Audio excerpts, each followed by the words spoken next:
Excessive or unreasonable expenses. Section 40, capital A, subsection 2. Now what happens is that we all know that when you earn income, from that you reduce expenses to arrive at your taxable income, right? So the more these expenses, the less will be the taxable income, and consequently the less will be the amount of tax that you have to pay to the government. Now I'm not saying all the people are unscrupulous, but in some cases people try to increase these expenses artificially, right? So they will try to make payments to their relatives or people who are not supposed to get these payments, but they try to book these expenses in such a manner so that their taxable income goes down. This section deals with these kinds of expenses where you are trying to make payments for expenses to some of the related parties, okay?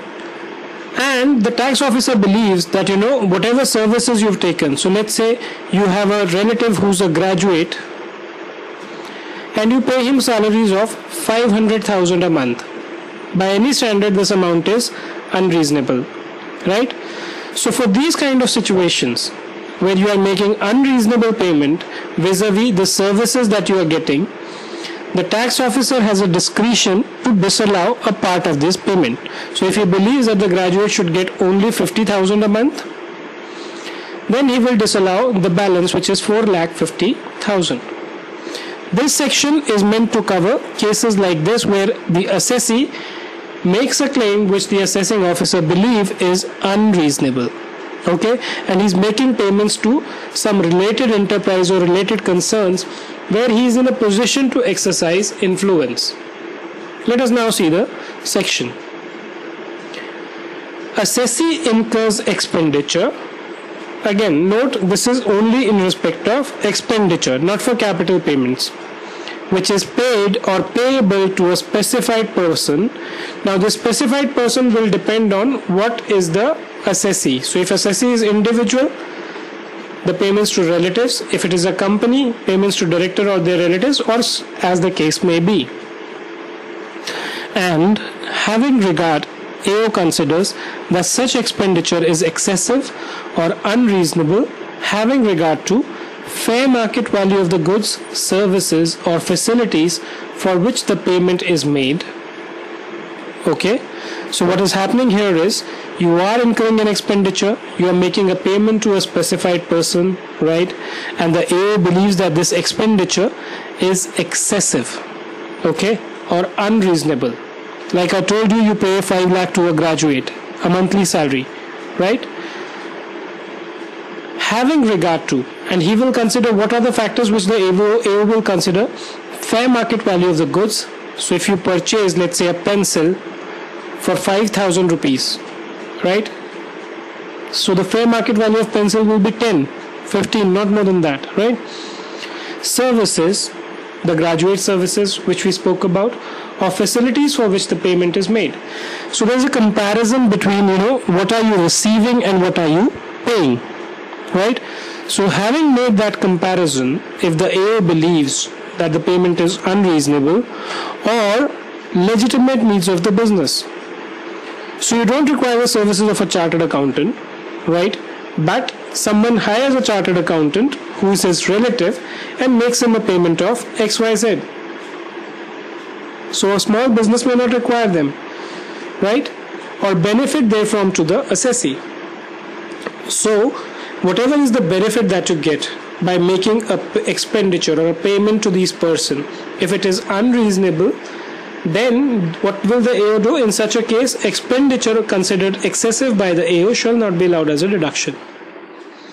Now please note, it is only the excessive expenditure. So if you are making a payment of 500,000, whereas 50,000 is what should be genuinely paid, then what is disallowed is only 4,50,000, which is 5 lakh minus 50,000, right? Just to repeat once again, there is an expenditure from the assessee. He makes a payment to a specified person. The AO, after considering these factors, believes that the payment is excessive. Then such excess will be disallowed. Now, what are the specified persons? So if you are an individual, if the taxpayer is an individual and he makes a payment to his relative, that is considered for the purpose of this section. If a company makes a payment to the director or their relatives, that is covered. If a firm makes a payment to the partner or their relatives, AOP to the member, HUF to the member or the family. So in each of these cases, these person, the specified person, are the ones who are covered. If you make to a payment to an independent third party, that is not covered. Now, any taxpayer, earlier what we saw in the last slide was that if you are an individual, what payments are disallowed if you make it to a specified person. Now, any taxpayer who makes a payment to any of these persons, okay, which are excessive or unreasonable, are disallowed. What I mean by this is, now we are looking at a situation where you can be an individual, you can be a firm, you can be a company, HUF, AOP, or anything else, right? When you make a payment to any of these people, right, the payer could be any one of the person that I spoke to, right, any of these categories, the recipient has to be covered within any of these, then even that is disallowed, right? Earlier we marked it from individual to his relatives or other person. Now we are marking it from all assessees, which is any taxpayer, to any of these people. To an individual having substantial interest in assessee's business or relative of such individual, right? So this will be a case, let's say there is an individual who has substantial interest in the business of an assessee, let's call him A. So if this assessee makes a payment to the individual or to his relative, that is going to be covered within the purview of this section, right? If it is excessive, it is disallowed. Then, to a company having substantial interest in the assessee's business, director of such company or their relatives. Again, if it's instead of individual, you have a company here, you make a payment to the director of the company. So A makes a payment to the company, to its director or a relative of such director, that is also covered. Case 3. Payments made by any taxpayer to HUF or AOP or firm having substantial interest in assessee's business. Okay, so let me just... So now this business is making a payment to a firm, HUF or a BOI, body of individuals, right? Any payment to made to these people where these people have substantial interest in the business, right? Or to their members of HUF, let's say for example, partners refers to the firm, right? Or relative of such members or partners. Right?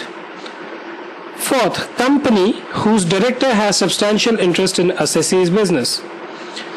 So let's say assessee is this person.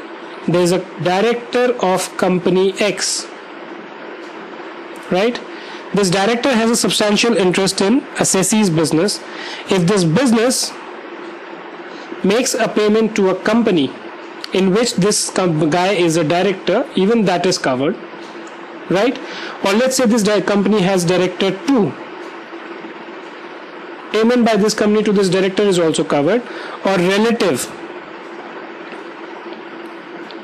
Relative of whom?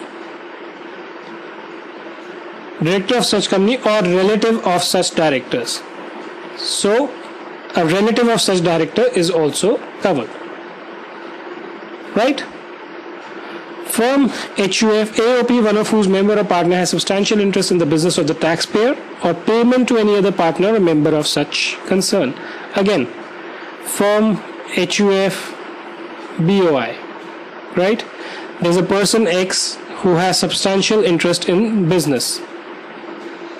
And X is either a partner in the firm or a member of a HUF or a BOI. Then payment made by the business to either of these three is also covered. Or payment to a person, another person, let's say Y, who is a partner in this one, a member of HUF or a member of BOI, that is also covered. Right? So you can draw your own decision trees for each one of these, which makes it easier for you to understand who all are covered. Now throughout I've been discussing this term substantial interest and also. What do you mean by this? A person can be anyone, is deemed to have a substantial interest if it has more than 20% equity capital of the company or is entitled to more than 20% of the profit of the concern. So let's say you have a person, okay, and we are dealing with two case, company or a concern. Concern will cover your firms, right, AOP, HUF and all. If this person owns more than 20% equity, I'm talking about equity shares in the company, he is treated as having substantial interest in the company, right? Or he is entitled to more than 20% profits of the concern, then he is treated as having substantial interest in the concern, right? Once he has substantial interest in the concern, then all these provisions that we had discussed here need to be seen in the light of those. So the first thing we need to see is whether this first person, whether it's an individual or a company or an HUF, BOI or whatever it is, do they have substantial interest in assessee's business?